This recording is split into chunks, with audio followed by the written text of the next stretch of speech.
Matthieu chapitre 12. En ce temps-là, Jésus traversa des champs de blé un jour de sabbat.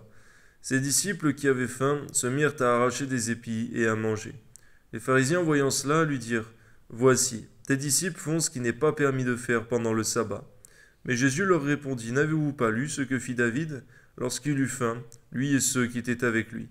Comment il entra dans la maison de Dieu et mangea les pains de proposition, qui ne lui étaient pas permis de manger, non plus qu'à ceux qui étaient avec lui, et qui étaient réservés aux sacrificateurs seuls. Ou n'avez-vous pas lu dans la loi que les jours de sabbat, les sacrificateurs violent le sabbat dans le temple sans se rendre coupables? Or, je vous le dis, il y a ici quelque chose de plus grand que le temple. Permets-nous, Seigneur, de connaître ta parole, les Écritures abondamment, Seigneur, aussi de les comprendre par ton esprit. Amen. De connaître ta pensée.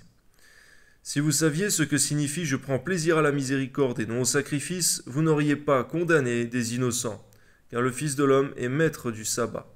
Étant parti de là, Jésus entra dans la synagogue, et voici, il s'est trouvé un homme qui avait la main sèche. Ils demandèrent à Jésus: Est-il permis de faire une guérison les jours de sabbat? C'était afin de pouvoir l'accuser. Il leur répondit: Lequel d'entre vous, s'il n'a qu'une brebis et qu'elle tombe dans une fosse, le jour du sabbat, ne la saisira pour l'en retirer? Combien un homme ne vaut-il pas plus qu'une brebis? Il est donc permis de faire du bien le jour du sabbat.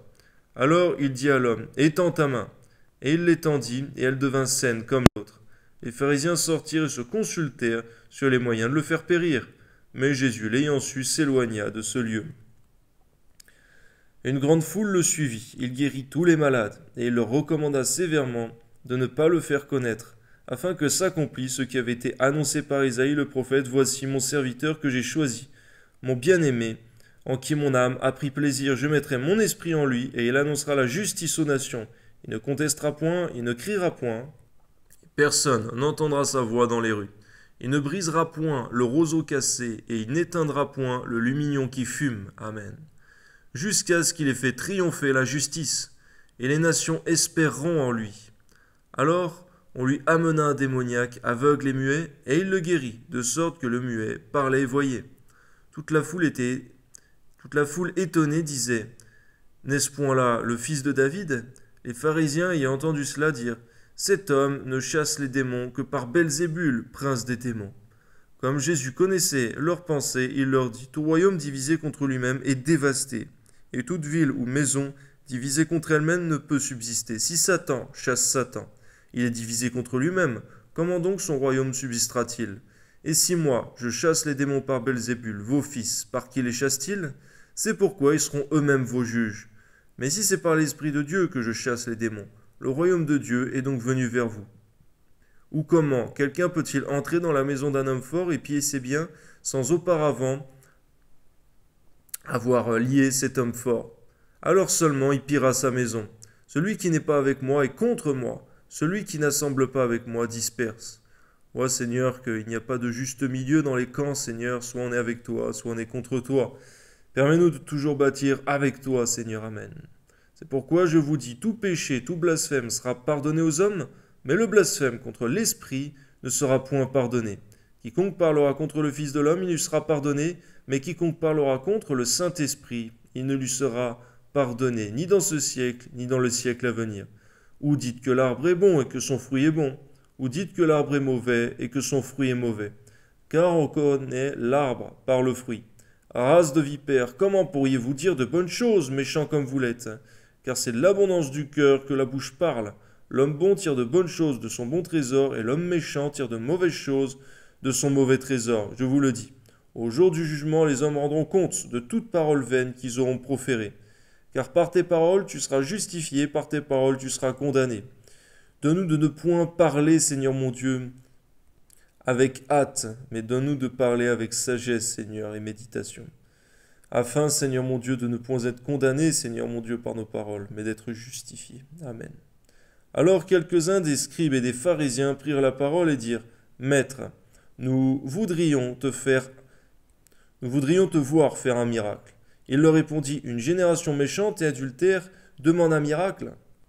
Et il ne lui sera donné d'autre miracle que celui du prophète Jonas.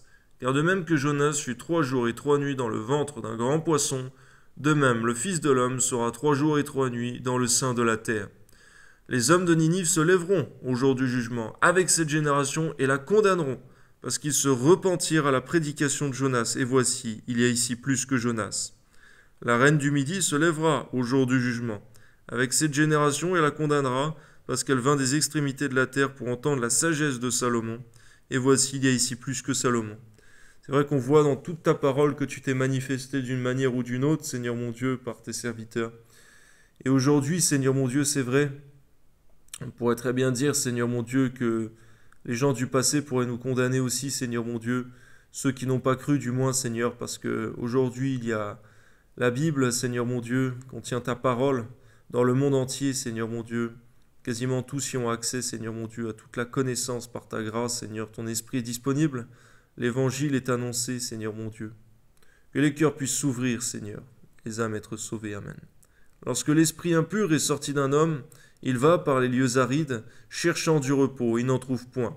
Alors il dit, je retournerai dans ma maison d'où je suis sorti. Et quand il arrive, il la trouve vide, balayée et ornée. Il s'en va et prend avec lui 7 autres esprits plus méchants que lui. Ils entrent dans la maison, s'y établissent, et la dernière condition de cet homme est pire que la première. Il en sera de même pour cette génération méchante.